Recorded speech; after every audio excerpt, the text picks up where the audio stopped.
if you look at the games that Arsenal have lost this season, there is very few of them.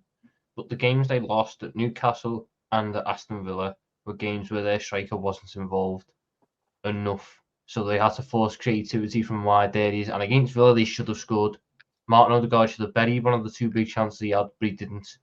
Against Newcastle, which is the main game I want to focus on here, Newcastle basically just said to Arsenal, play it to Nketiah, do it. We'll cover off Saka and Martinelli. We're fine with that. Go to Nketiah, let him beat Lascelles, and he couldn't beat Lascelles. If you've got a striker who is more of a threat than what you have at the minute in terms of an Osimhen or a Tony or whatever, you get a striker like that in, teams can't afford to go, right, okay, we'll double up on wingers and leave the striker one-on-one because then the striker's going to score. Therefore, they've got to spread it out more evenly. And yes, the striker might not score 30 a season, but the striker will create more because it frees up Saka. It gives Saka a half yard of space, which is all he needs. It gives Martinelli a little bit more space, which is all he needs. It creates space in behind because a good striker has an aura that drags defenders to them. When you drag a defender, you create space. I just feel that with Nketiah especially, and partly with Jesus, certain teams just go on then, give it to him. We can manage him. We're not scared of him compared to your other attackers. Whereas if you get in that Osimhen, teams can't afford to do that, and you'll see a more even spread across the front three. This is what we find, though. By the way, I understand what Mo was saying. Out of the midfield three, Kai Havertz would be the most expendable out of the three, but he's playing so well right now. I wouldn't do that. But when it comes to the striker, everyone can say Arsenal need a striker, but it's not a situation where we're saying get rid of Jesus. Replace Eddie Nketiah with somebody that is starting caliber that can be rotated with Gabriel Jesus. That's what we need. And if we're gonna go buy Ivan Toney in January, that would make sense. But if we can wait until the summer and potentially get a Victor Osimhen, isn't that the kind of needle mover that can potentially help you win a Champions League or win a second league title? Is that not what we want? Don't we want to get level raisers that can help us sustain a long-term period of success rather than just quick fixes? I love Ivan Toney. I've been vouching for him to sign for Arsenal for a long time. Don't get me wrong. But can we not all admit that Victor Osimhen could potentially be just that level above that could benefit us in a longer term? It could be better, but sometimes a bird in the hand is worth two in the bush. Liverpool fans for 2 years thought they were getting Jude Bellingham, and they ended up with no midfield. Well, they ended up having to buy midfielders, and we all know Szoboszlai is not Jude Bellingham, and he'll never be Jude Bellingham. And sometimes you've got to take what you can. And if they'd have paid, do you get where I'm coming from? Well, you say, I mean, but there isn't. I don't think there's a room in your squad to have Victor Osimhen and Ivan Toney. Sell Jesus. Really? This is what I'm thinking. If you want to secure the league title, get Ivan Toney in, or move on Eddie Nketiah in January. And then we've heard Napoli are interested in Gabriel Jesus from sources on Twitter. If that's a possibility, you can use him as a make weight to bring in Victor Osimhen. Then you have, instead of having Jesus and Eddie Nketiah, you then potentially could have Victor Osimhen and Who then does? So, a question I've got for you: a lot of Arsenal fans in the past 12, 18 months have put your improvement down to people like Gabriel Jesus. He knows a trigger point in the press. Yes, he's not a prolific goal scorer, but everything else he brings to your team. If you then suddenly remove Gabriel Jesus, who's going to do his role for you? I think getting rid of Jesus would be a big mistake. I'm pretty sure if we look at what Ivan Toney does, what Victor Osimhen does, wouldn't you say that he's capable of doing what Gabriel Jesus does? I'm not saying he'll play on the wing, but up top with the intensity that he would bring to the table, with the ability to hold up play, and he would be a much better clinical finisher. I don't think realistically we're going to get both. But I'm saying if we're serious as a club, we start pushing to try to get the best of the best to come to the club. And if it means move on, maybe and keep Gabriel Jesus and just get one of them. But do you think is Gabriel Jesus working for you, in your opinion? Gabriel Jesus is working, and he's shown that he can work in many different ways. But one thing that he has shown is in the league, he's not clinical. It takes him 3 chances sometimes to score. He'll have a sitter. So I understand that. I suppose that this is where it becomes a bit more of an interesting conversation, because there's the adage of if it's not broken, don't try and fix it. but then at the same time, you've got to add more goals. You get Osimhen and Ivan Toney, you might get more goals, but then maybe you lose all the brilliant things that Jesus has brought to you, and you've done too much. You know, less can be more. I think for me, I think Ivan Toney's the best bet for you. Great age profile, Premier League proven, and I do think that helps. And I know some people hate that like analysis of, well, he's Premier, you know, just because you're proven in the Premier League doesn't mean you're going to make it work. But I think it's a factor that makes it slightly less of a risk. And I think Toney is top class.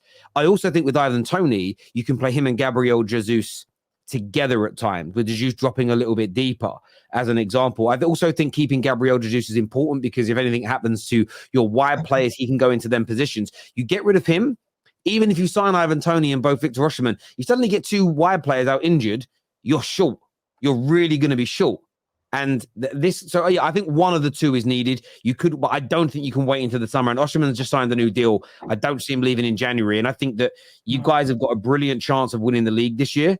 To not sign a striker, I think would be wrong. And I don't think you necessarily need loads more goals to win the league. But where it might help you is this: you could have killed that game off with an Ivan Toney yesterday by the 50th minute, and then you can start taking people off and resting them. One of the reasons City won a treble last year is they were in a position to take Haaland off after 60 minutes in nearly every single game. And that just gives you those legs come April, come May, when you're in all these competitions. So if I was an Arsenal fan, I'd be screaming out for Ivan Toney. If you guys don't want him, by the way, Man United can sign him up. I don't think we're gonna get both.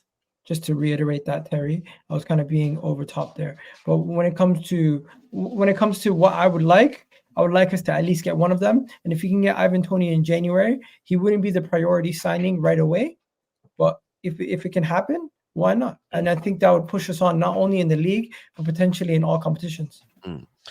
George here says Gunnar shouldn't get carried away. The game on Saturday will be quite different to the Liverpool United game. Liverpool still go a top side and possibly favourites to win. We're obviously going to preview it later on in the week, but how are you feeling about that game, Sarib? Are you worried about playing Arsenal after that display yesterday? I think you have to be. Arsenal are a top team, and they've showcased that for the last 2 years. They came to Anfield last season, and for the first 40 minutes, I couldn't believe what I was watching. I've never seen an Arsenal team come to Anfield and literally the noise in the ground was just silent. Like, you know, you can hear a pin drop, you just know you're playing a serious team here. It was unbelievable. I do think Liverpool have a big chance of beating Arsenal weekend, and I'll tell you why. The problem when we played Manchester United was that Manchester United was sitting behind the ball. There was no space to do anything. Wide areas in the middle of the park, there was no space to do anything. Shots were coming in from 25 yards. We were trying to walk the ball in. Arsenal are coming to Anfield to play. I know Roy Keane didn't like it, but Man United last night were playing for a draw, and they potentially could have got a win, but they were playing for a draw, Man United, and they got the draw. Arsenal are coming to Anfield to win. They want to win this league title. They're going to have to go to these grounds and win these uncomfortable grounds, like the Newcastles, like the Villas, grounds that Arsenal haven't won at. And Anfield is one of those grounds where Arsenal don't do well naturally. They in the last couple of years, they do not win there. Even last season, I expected Arsenal to go to Anfield and win. They didn't do so. Now I look at Arsenal this year and I look at Liverpool. Liverpool are a much better team than last year. The personnel is higher. They're the top two teams at the moment in the Premier League. I'm not going to say it's a must-win because it's too early in the season to say, but I think Liverpool do have a chance of beating Arsenal because Arsenal will allow Liverpool more space to play.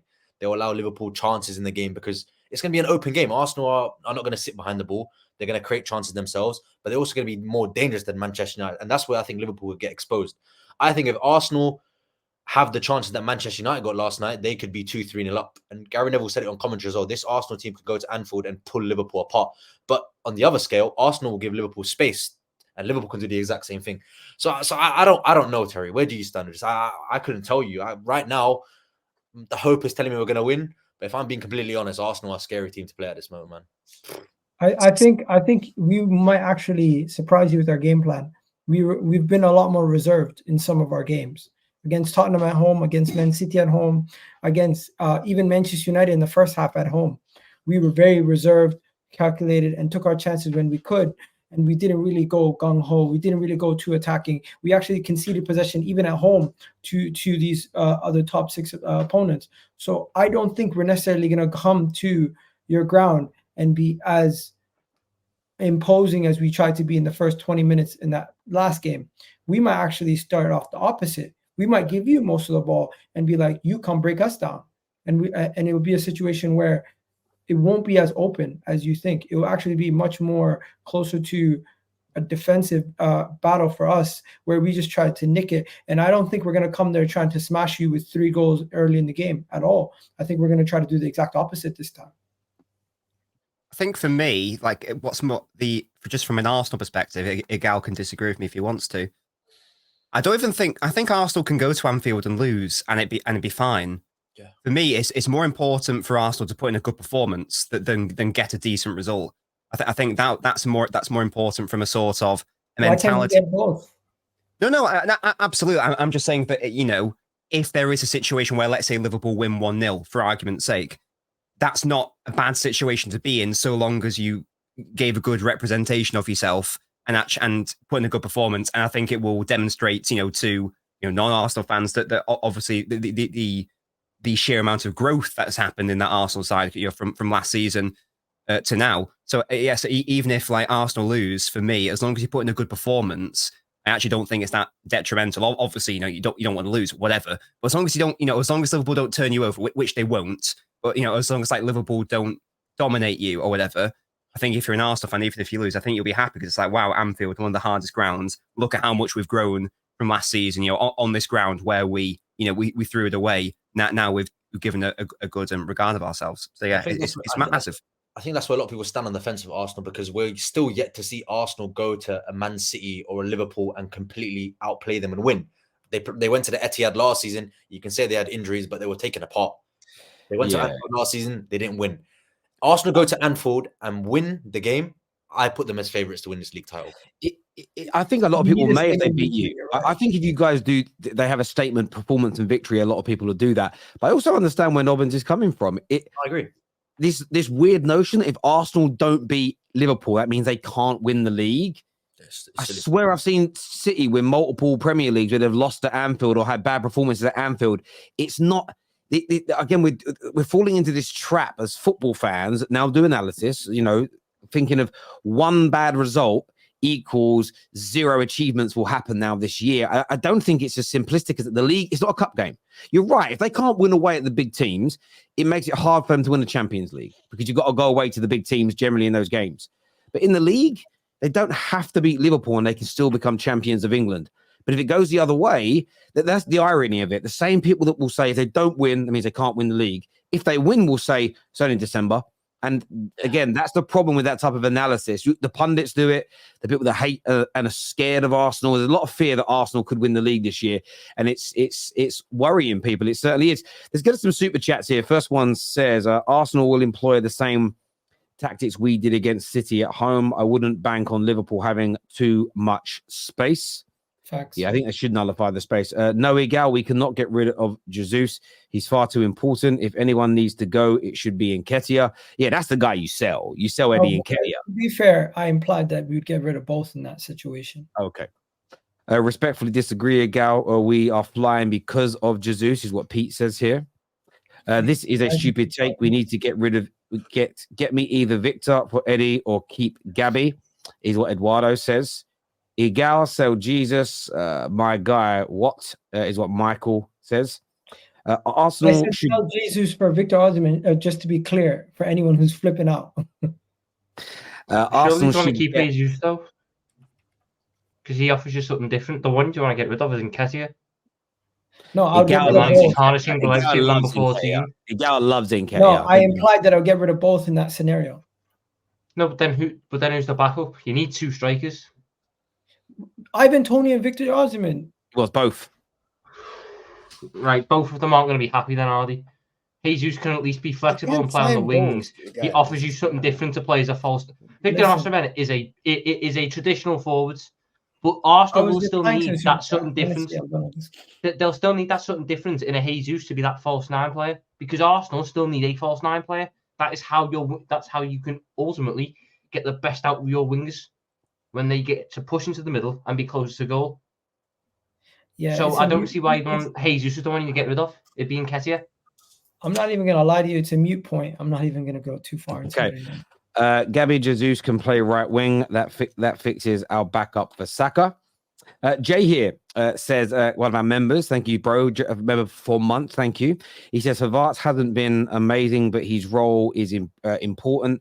Averages the second most defensive actions in the squad, is winning most, I think it means second balls, as many duels as Xhaka did, and he's steadily improving in all areas.